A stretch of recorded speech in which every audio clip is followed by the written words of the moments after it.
l'amour est la plus grande des valeurs. Je vous le redis, l'amour est la plus grande des valeurs. Mais alors, qu'est-ce que l'amour ? L'amour, c'est Dieu. La phrase du Christ exacte, c'est « Dieu est amour ». Mais comme souvent chez le Christ, ces phrases peuvent être lues en miroir. L'autre phrase qui me vient, c'est « Aime ton prochain comme toi-même ». On peut dire « Aime-toi toi-même comme tu aimeras ton prochain ».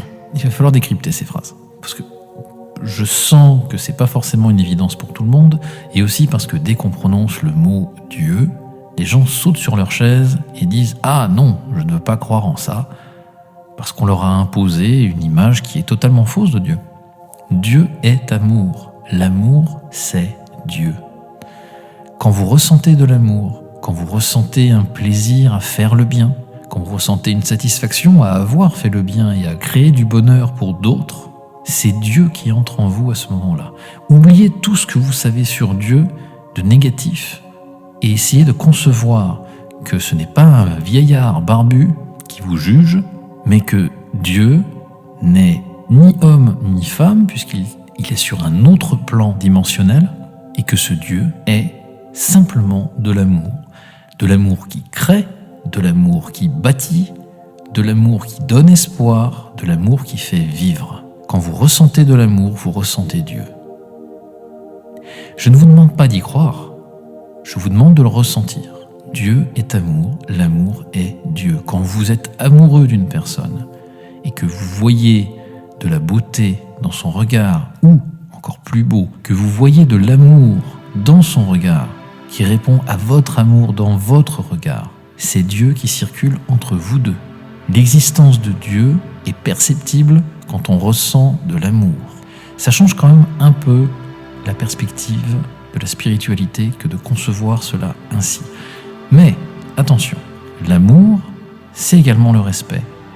Quelqu'un qui va vous insulter, vous pouvez lui pardonner, mais il faut l'éduquer. Vous méritez le respect, et la personne qui ne vous respecte pas, vous devez, tout en arrivant à ne pas vous mettre en colère, recadrer cette personne.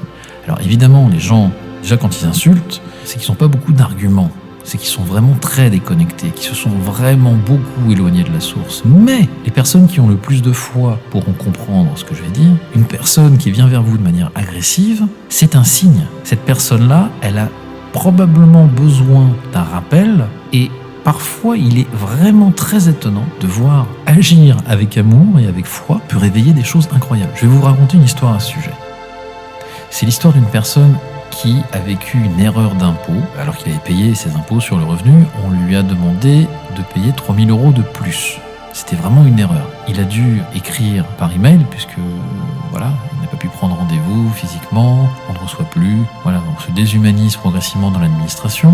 Bientôt on écrira à des robots peut-être. Mais là, lui, il s'est dit fichu pour fichu, je vais recopier un passage de la Bible. Et il a recopié le passage de la Bible qui parle des voleurs, qui ne marche pas dans le chemin de Dieu et du Christ, et que lui marchait dans la foi, dans l'honnêteté. Il a envoyé cet email, avec évidemment l'explication de sa situation, mais terminé par ce verset dont les plus catholiques d'entre nous pourront laisser peut-être la référence dans les commentaires. Moi, je ne suis pas un expert. Et chose incroyable, il a reçu un email en réponse de l'administration qui communiquait entre elles, avec son propre email qui était en CCI, en cachet. Donc c'est une erreur, il n'aurait pas dû être là. Et la réponse c'était « Je pense que lui, on va arrêter de l'embêter, je crois qu'on a fait une erreur ». Cette histoire est authentique. Vous voyez, en fait, il a agi avec amour, il s'est défendu avec sa foi, et le hasard avec un très grand H, a fait que peut-être un des inspecteurs des impôts, et peut-être chrétienne aussi, ou elle a été chrétienne, et elle a été touchée par son honnêteté et par le fait qu'il cite la Bible. Quand on agit avec amour, on oblige les autres à réagir dans l'amour. En revanche, quand on réagit à l'agressivité, on entre dans cette spirale de l'agressivité. Donc posez-vous cette question. Quelle est la dernière fois que j'ai agi avec amour ? Et vous aurez le temps. Le temps n'est pas une excuse. Le temps ne vous permet pas de dire « oui, mais voilà, maintenant je suis en pleine urgence, je ne peux pas faire autrement que de réagir dans la colère parce qu'il y en a marre ».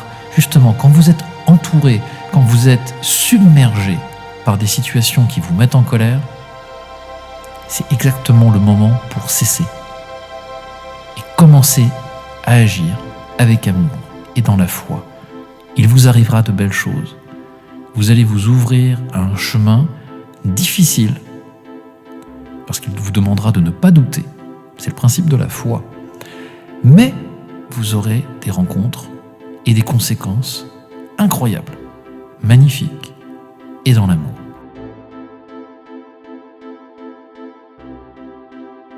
L'amour est en guerre. Nous sommes sur une planète où la société occidentale, et pas que, a décidé que les gens devaient être dépressifs pour être de bons consommateurs. Donc pour être dépressif, il faut couper les croyances, il faut couper la morale, il faut couper la compassion, il faut couper la foi. Il n'est pas permis d'avoir de l'amour envers les autres. Regardez comment l'amour est raillé, regardez comment les religions sont moquées par une religion en revanche qui cache son nom et qui est le sécularisme. En anglais, on dit secularism pour dire laïcité. C'est le même mot. En français, la laïcité est officiellement cette démarche d'avoir la liberté de culte et de pouvoir en fait avoir chez soi ou dans son cercle privé une croyance, mais dans le cercle public, être discret, voire la cacher. Le sécularisme est une action réelle de profaner tout ce qui est sacré. La vie est sacrée. Regardez comme on se moque de la vie, comme on nous dit que la vie, au fond, c'est 2 chromosomes, et puis voilà, on trouvera bien un moyen de créer de la vie.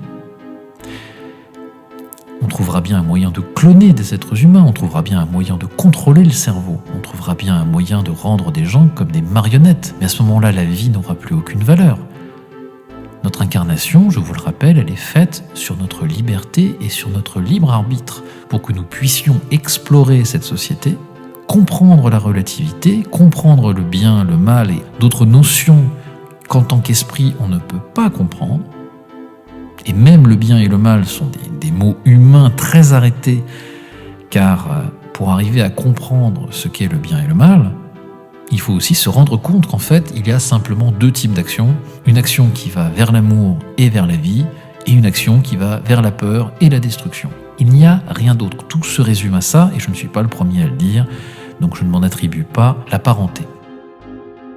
Le sécularisme et la laïcité, officiellement, sont des choses très positives. Elles sont même doublées d'une nouvelle démarche qu'on vous demande de croire sans jamais protester, c'est le scientisme. La science, c'est une chose extraordinaire, car plus on avance dans la science, et plus on s'aperçoit qu'il y a réellement une racine spirituelle dans la nature, dans tout ce que nous observons. Absolument tout. Sinon, il n'y aurait pas cette notion philosophique autour de la mécanique quantique. La mécanique quantique a amené une dimension spirituelle à la science.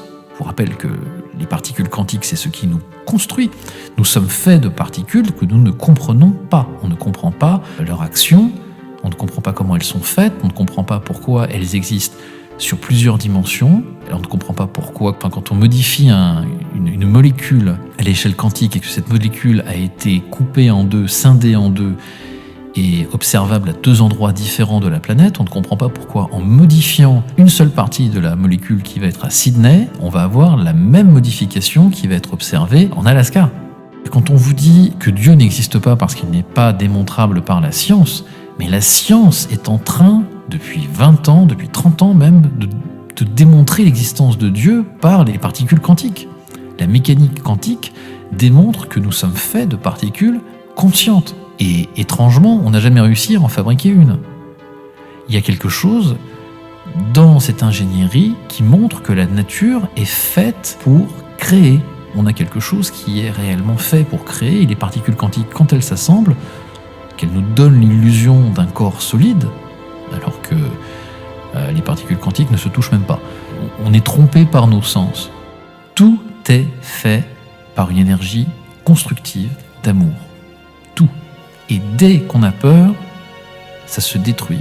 Ça fait des cancers, ça fait des maladies qui nous dévastent et qui créent une enharmonie, comme en musique, on se retrouve à avoir un dysfonctionnement, l'harmonie s'en va, l'équilibre s'en va, et tout se déséquilibre dans la peur et dans la destruction.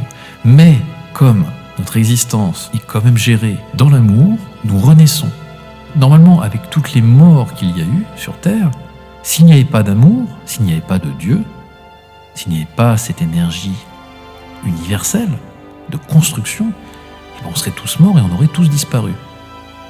Je vous le redemande, quand est-ce que vous avez fait du bien à un être vivant?